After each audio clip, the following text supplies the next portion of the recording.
Hello students, BEd semester second में हमारा fourth paper है असेसमेंट फॉर लर्निंग, मतलब कि अधिगम के लिए आकलन।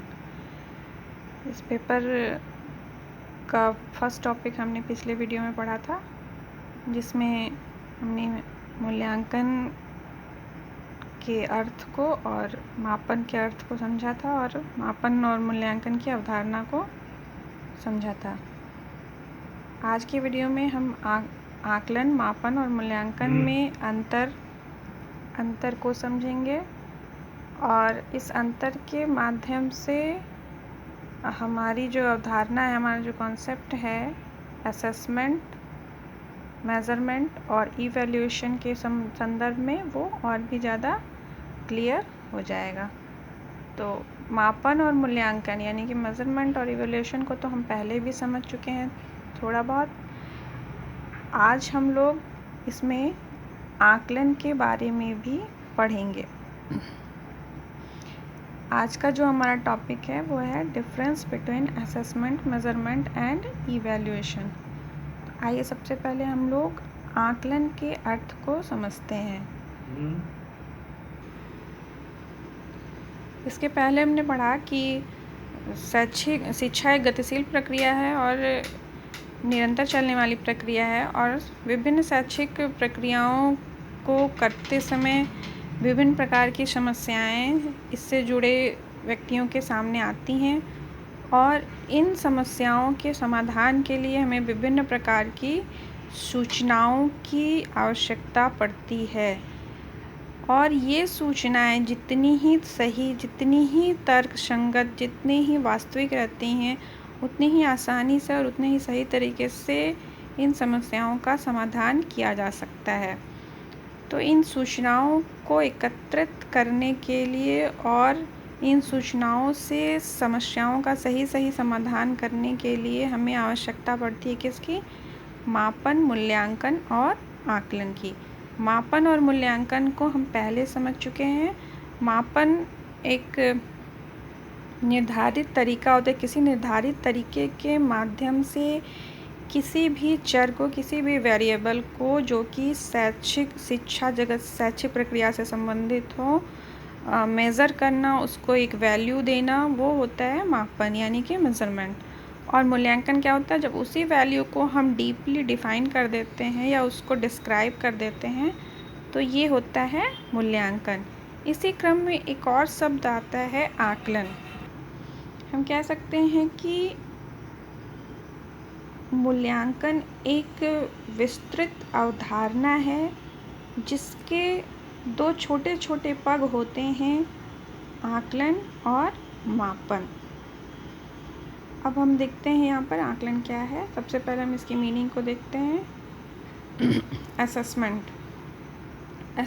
is a processing of collecting, reviewing and using data for the purpose of improvement in the current performance. Assessment क्या है? सूचनाओं को, आंकड़ों को एकत्रित करने का और देखने का एक तरीका है, और इनको एकत्रित क्यों किया जाता है? जो करंट परफॉर्मेंस है उसको इम्प्रूव करने के लिए। तो यहाँ पर हम किसके परफॉर्मेंस की बात कर रहे हैं? क्योंकि ये शैक्षिक प्रक्रिया है तो यहाँ पर छात्रों के ही परफॉर्मेंस की बात की जाएगी। छात्रों और शिक्षक, इस प्रक्रिया में कौन दो तत्व शामिल होते हैं? छात्र और शिक्षक। तो इनमें इम्प्रूवमेंट, और ख़ास करके छात्रों में इम्प्रूवमेंट के लिए जो डेटा, जो सूचनाएं एकत्र की जाती हैं और उसको रिव्यू किया जाता है, मतलब उनको फिर से देखा जाता है कि इसमें कहाँ पर क्या कमी है। किस लिए देखा जाता है? उस परफॉर्मेंस को और भी ज़्यादा बेहतर बनाने के लिए। यही प्रक्रिया कहलाती है आकलन। देखते हैं मेज़रमेंट को हम पहले भी पढ़ चुके हैं। Measurement refers to process by which the attributes और dimensions of some physical objects are determined। यहाँ पे क्या बोला जा रहा है कि जो मापन है वो किसी भी फिज़िकल ऑब्जेक्ट्स को क्या करता है? किसी भी फिज़िकल ऑब्जेक्ट को माप कर उसको एक निर्धारित माप प्रदान करता है, एक निर्धारित वैल्यू, एक suitable value according to measure देता है। लेकिन यहाँ पर जो फिज़िकल ऑब्जेक्ट्स है, ज़रूरी नहीं है कि ये फिज़िकल ऑब्जेक्ट्स ही हो यहाँ पर, चूँकि हम शिक्षा से संबंधित चरों का मापन कर रहे हैं।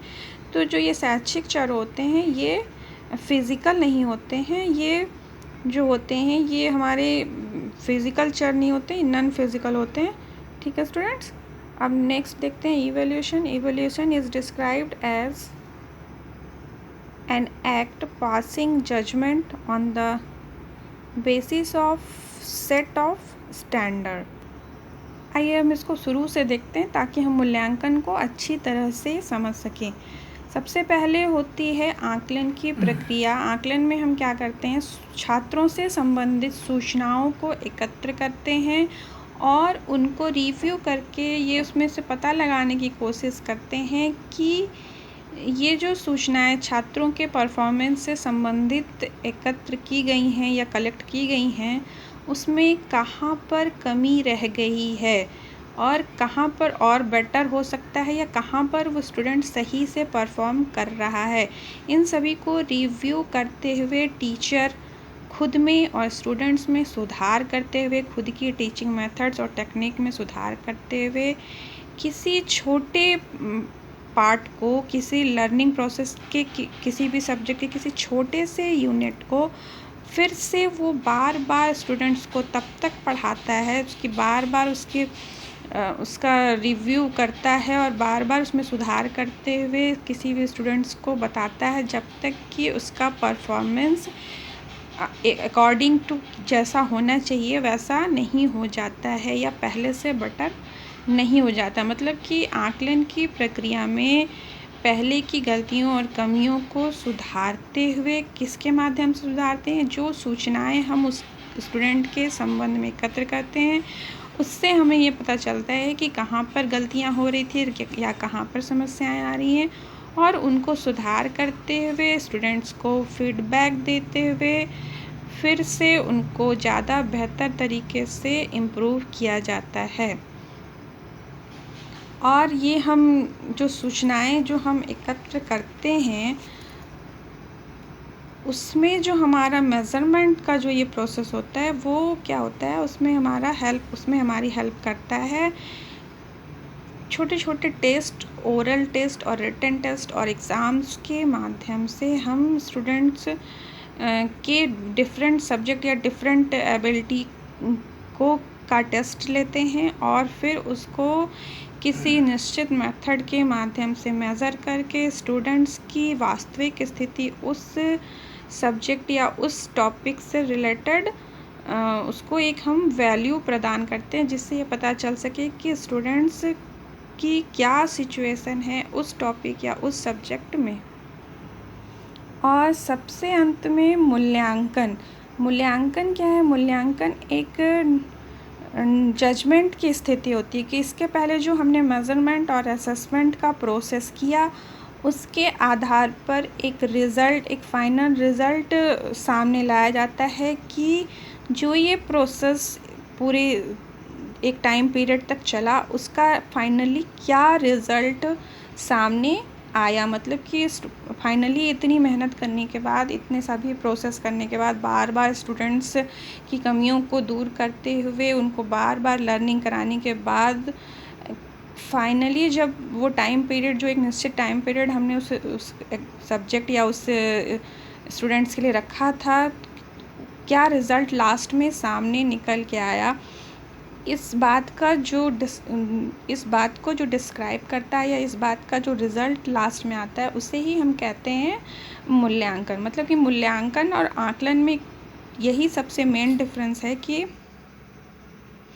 मूल्यांकन में बार बार रीटेक होता है लेकिन इवैल्यूएशन में कोई भी रीटेक नहीं है। ये एक फ़ाइनल जजमेंट या फाइनल रिज़ल्ट के रूप में होता है। और मेज़रमेंट क्या होता है? मेज़रमेंट एक तरीका है असेसमेंट और इवैल्यूएशन के प्रोसेस में ये हेल्प करता है और किसी भी स्टूडेंट्स को कि किसी पर्टिकुलर टॉपिक या किसी पर्टिकुलर नॉलेज के संबंध में उसको एक निश्चित मेथड के माध्यम से एक वैल्यू या एक नंबर मेज़रमेंट के माध्यम से दिया जाता है। ठीक है, अब नेक्स्ट पॉइंट पे आते हैं। नेक्स्ट पॉइंट है नेचर। असेसमेंट का नेचर कैसा होता है? असेसमेंट का नेचर होता है डायग्नोस्टिक, मतलब कि इसमें क्या किया जाता है, इसमें समस्या का पता लगाया जाता है और फिर उसका किस तरीके से उस समस्या का समाधान हो सकता है, उस तरीके का पता लगा के उसका समाधान किया जाता है। मेज़रमेंट के बारे में हमें बहुत ज़्यादा जानने की ज़रूरत नहीं। मेज़रमेंट के बारे में हम जान चुके कि मेज़रमेंट एक किसी निर्धारित विधि से या तकनीक से किसी भी वेरिएबल को, किसी भी चर को, चाहे वो फिज़िकल हो या एजुकेशनल हो, उनको एक वैल्यू प्रदान करना मेज़रमेंट होता है। तो मेज़रमेंट का नेचर क्या होता है? मेज़रमेंट का नेचर न्यूमेरिकल होता है। ठीक है, यहाँ पे हम इसको नहीं भी लिखेंगे तो कोई दिक्कत नहीं। अब क्या होता है? असेसमेंट का नेचर होता है डायग्नोस्टिक और इवैल्यूएशन यानी मूल्यांकन का नेचर होता है जजमेंटल। मतलब कि यहाँ पर समस्या का पता लगाया जाता है और उसको दूर किया जाता है, बार बार निरंतर उसको दूर करने का प्रयास किया जाता है। और इवैल्यूएशन में कोई रीटेक नहीं होता, इसमें फाइनल रिजल्ट जो भी असेसमेंट और मेज़रमेंट के द्वारा जो इतने टाइम पीरियड से जो भी प्रोसेस चलता है उसका फाइनल रिज़ल्ट दे दिया जाता है कि स्टूडेंट्स में पहले क्या प्रॉब्लम थी और फाइनली एक टाइम पीरियड के बाद उसमें कितना सुधार हुआ और क्या निर्णय या क्या रिज़ल्ट लास्ट में निकल कर सामने आया। देखिए स्टूडेंट्स, स्कूल में जो फॉर्मेटिव या टेस्ट होते हैं थोड़े थोड़े समय पर, या जो फॉर्मेटिव एग्ज़ाम होते हैं, उसमें क्या होता है, एक छोटे छोटे पार्ट का, यानी कि पूरे उनके सिलेबस के किसी छोटे पार्ट का, यानी 2-4 लेसन दे देते हैं और उसको बच्चे तैयार करके जाते हैं और फिर उसका टेस्ट होता है, बच्चे में कहाँ कमी रह गई। फिर नेक्स्ट टाइम कुछ समय के बाद फिर से फॉर्मेटिव होता है। ठीक है, लेकिन जो हमारा समेटिव असेसमेंट होता है वो क्या होता है, वो हमारे बहुत लंबे समय पर होता है। और उसमें क्या होता है कि जैसे अगर साल में 2 समेटिव होते हैं तो जो 6 महीने का जो टाइम पीरियड होता है उसका पूरा रिज़ल्ट पहले समेटिव में रहता है, फिर अगले 6 महीने का जो टाइम पीरियड होता है उसका रिज़ल्ट अगले समेटिव एग्ज़ाम में होता है। तो हम यहाँ असेसमेंट और इवैल्यूएशन के लिए एग्ज़ाम्पल दे सकते हैं, जो कि स्कूल्स में जो फॉर्मेटिव और समेटिव एग्ज़ाम होते हैं वो असेसमेंट और इवैल्यूएशन का एक अच्छा उदाहरण है। यानी कि फॉर्मेटिव जो एग्ज़ाम्स होते हैं वो बच्चों के लिए असेसमेंट के समान होते हैं।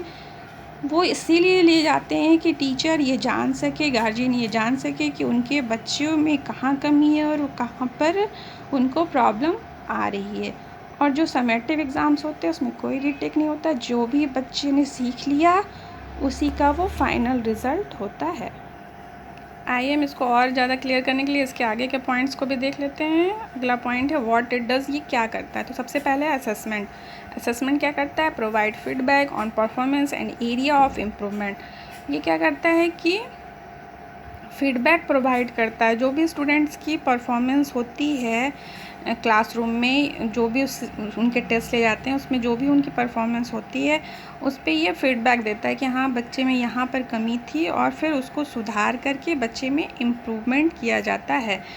और जो मेज़रमेंट तो हम जान ही चुके हैं। और जो इवैल्यूएशन होता है वो क्या होता है, वो क्या करता है? Determines the extent to which objectives are achieved. ये सिर्फ बताता है कि कितना बच्चे ने प्राप्त कर लिया, फाइनली उसने एक टाइम पीरियड के बाद क्या अचीव किया।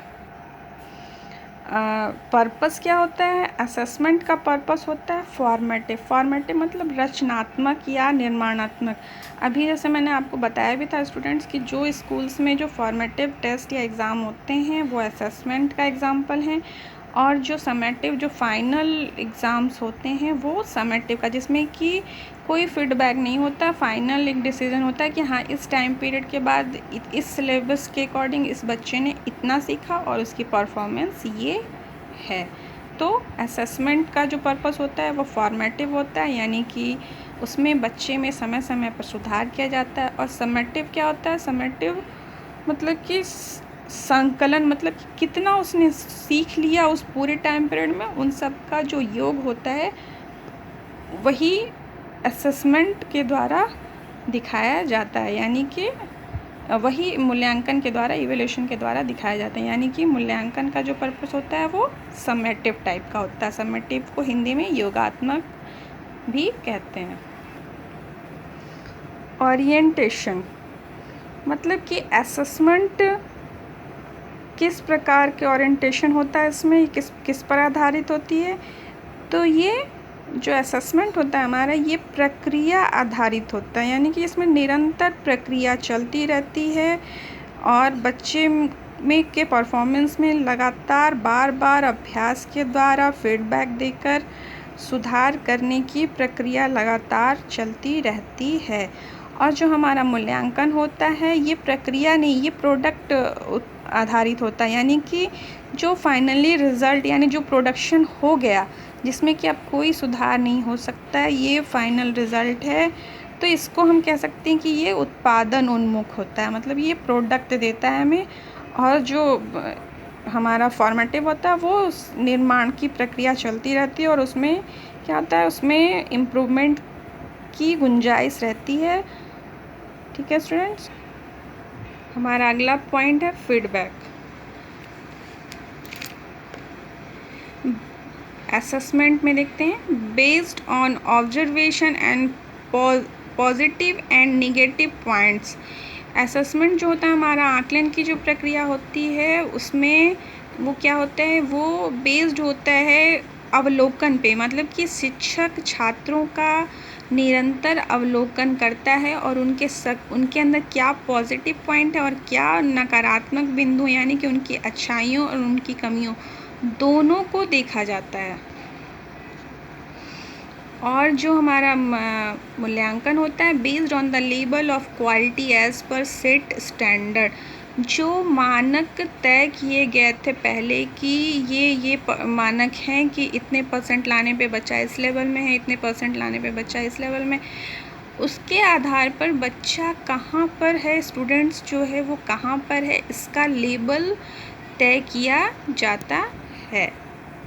इसमें कोई फीडबैक नहीं दिया जाता है, इसमें एक फाइनल डिस्क्राइब किया जाता है कि बच्चा जो स्टैंडर्ड था, जो लेवल तय किए गए थे क्वालिटी के, उसमें बच्चा किस लेवल पर है। Relation between parties. तो स्टूडेंट्स नेक्स्ट पॉइंट है रिलेशन बिटवीन पार्टीज़। असेसमेंट में यहाँ पे किन पार्टीज़ के बीच में संबंध की बात हो रही है, तो शैक्षिक प्रक्रिया में कौन कौन शामिल होता है, शिक्षक, छात्र और अभिभावक। तो यहाँ पर क्या है कि इनमें किस प्रकार का संबंध पाया जाता है, तो इनमें चिंतनशीलता का संबंध होता है, मतलब कि निरंतर छात्र और शिक्षक, अभिभावक और शिक्षक चिंतनशील होते हैं कि किस प्रकार स्टूडेंट्स में उसकी कमियों को दूर किया जाए, किस प्रकार अपनी टीचिंग को पहले से बेटर बनाकर ज़्यादा अच्छे तरीके से बच्चों को लर्निंग कराई जाए। और जो हमारा मूल्यांकन होता है उसमें कैसा रिलेशन होता है, इसमें सब कुछ नियम के अनुसार होता है, क्योंकि इसमें कोई फीडबैक नहीं होता, ये एक जजमेंट की प्रक्रिया होती है और फाइनल रिज़ल्ट की। तो जो भी पहले से स्टैंडर्ड्स बनाए होते हैं, जो भी रूल्स होते हैं, उनके अकॉर्डिंग इसमें रिज़ल्ट दे दिया जाता है।